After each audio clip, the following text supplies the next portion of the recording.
A Duarte Júnior, ali tem uma casa, que aquela casa era de taipa coberta de palha. Pronto, a telha era palha. Olá, eu sou a Marielle Macedo da Silva e vou percorrer com vocês um pouquinho dos espaços urbanos de influência da população negra, tanto de africanos e africanas como de afrodescendentes. O nosso ponto de partida é justamente o Museu Histórico do Crato, local onde até a segunda metade do século XX funcionou no mesmo espaço a prefeitura e a cadeia pública. Eu sou Rafael Ferreira da Silva, professor da Educação Básica, pesquisador do Núcleo de Estudo e Pesquisa em Educação, Gênero e Relações Étnico-Raciais, o NEGRE, que é um grupo de estudo vinculado ao Departamento de Educação da Universidade Regional do Cariri, a URCA, e a convite vim falar um pouco sobre o Museu Histórico do Crato, que é um museu que data da primeira metade do século XIX e carrega na sua arquitetura técnicas e tecnologia de matrizes africanas. E como que isso é possível identificar nessa arquitetura? Através do trabalho do ferreiro, através do trabalho do pedreiro e alguns desenhos que ligam o continente africano ao Cariri cearense a partir dessa arquitetura. Com desenhos andíncra nas ferragens, com desenhos andíncra na própria desenho arquitetônico desse prédio.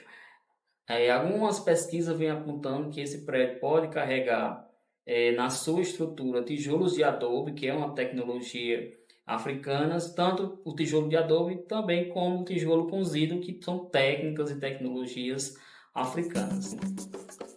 E nós chegamos à segunda parte do nosso percurso urbanístico.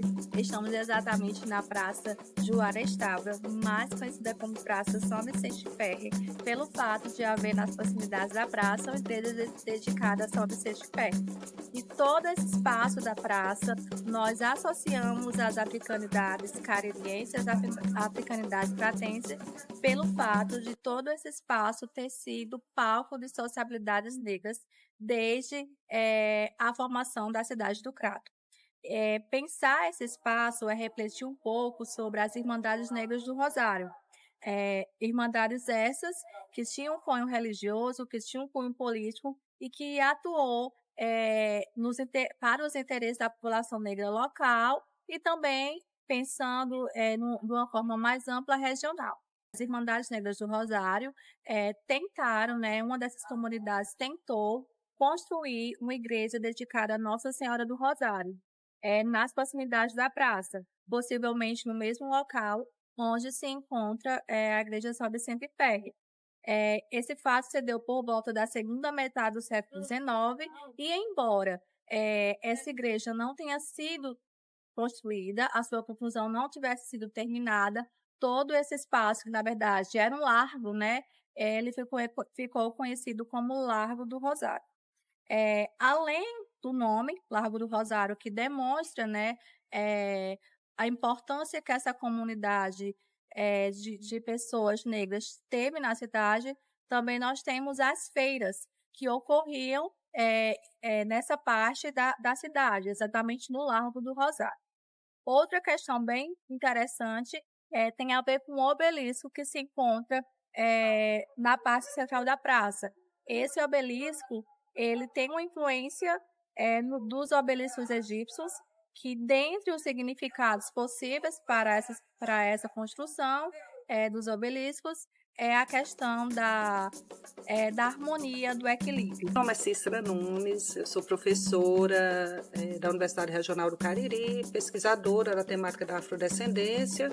Atualmente eu coordeno o Núcleo de Estudos e Pesquisa em Educação, Gênero e Relações Étnico-Raciais, na URCA, que é um espaço de produção de conhecimento sobre as temáticas da afrodescendência e as temáticas indígenas. Nos meus estudos, eu desenvolvi um olhar para os rituais de coroação de reis negros, procurando entender a relação entre esses rituais e o contexto das irmandades religiosas negras.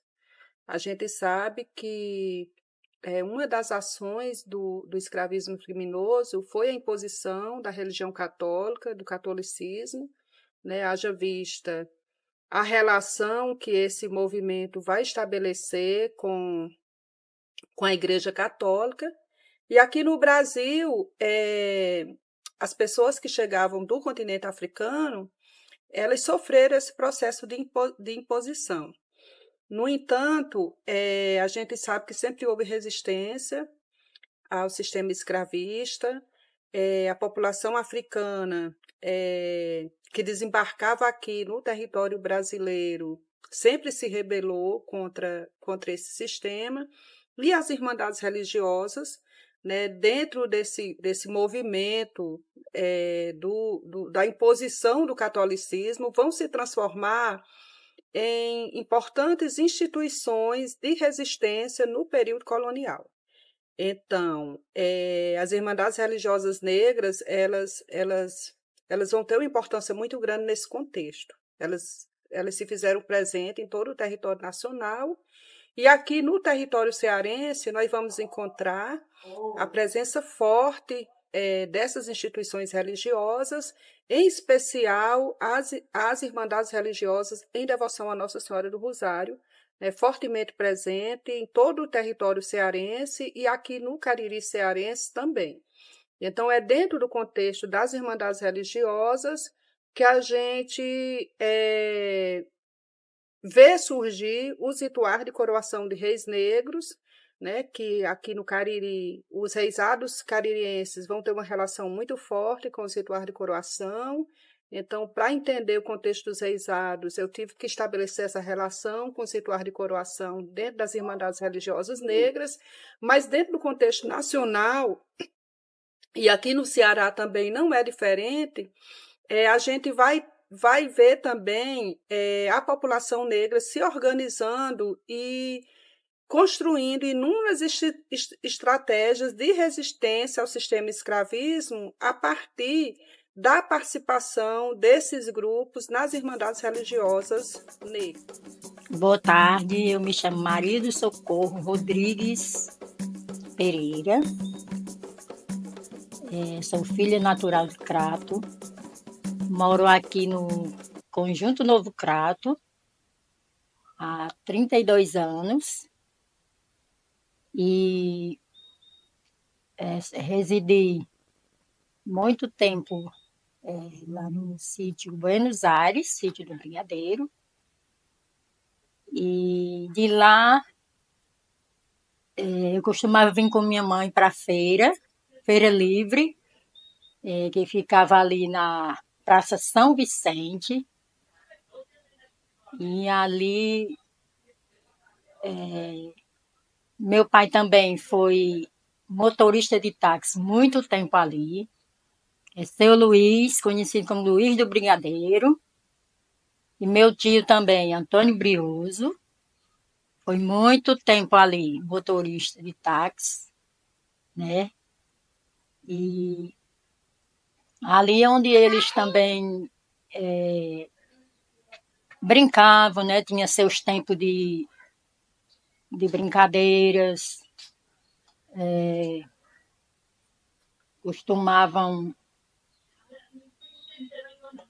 jogar dominó ali, como ainda hoje tem esse costume. Sempre eu passo lá e vejo, né? E ali eu era muito pequena, mas eu me lembro. Quando meu pai saía à noitinha, chegava de manhã, um pacote de pão embrulhado no papel, enrolado no cordão. E ali eu saía correndo à procura dele. E ele me entregava aquele pacote de pão. E para mim ali era uma alegria, né? E eu sei que foi um tempo bom. Um tempo difícil, mas um tempo bom. A feira tinha de tudo, né? Era comprado por quilo, até meio quilo. Era tudo ali espalhado lá na praça, onde pessoas vendiam arroz, feijão, milho, fava, roupas, calçados. E aí a gente também ia na minha mocidade eu ia para lá para me divertir também. Mas era um divertimento ali, muito diferente de hoje, né? As pessoas se reuniam, pessoas do sítio chegavam ali para fazer suas feiras, que no sítio sempre foi, eles não iam para mercantil, era feira livre. Todo dia tinha como um costume mesmo, né? De fazer a feira. Estamos agora subindo o Morro do Seminário para mostrar para vocês o terceiro ponto do nosso percurso, que é o Seminário São José da cidade do Crato. O Seminário São José é um dos prédios históricos mais exuberantes da cidade do Crato.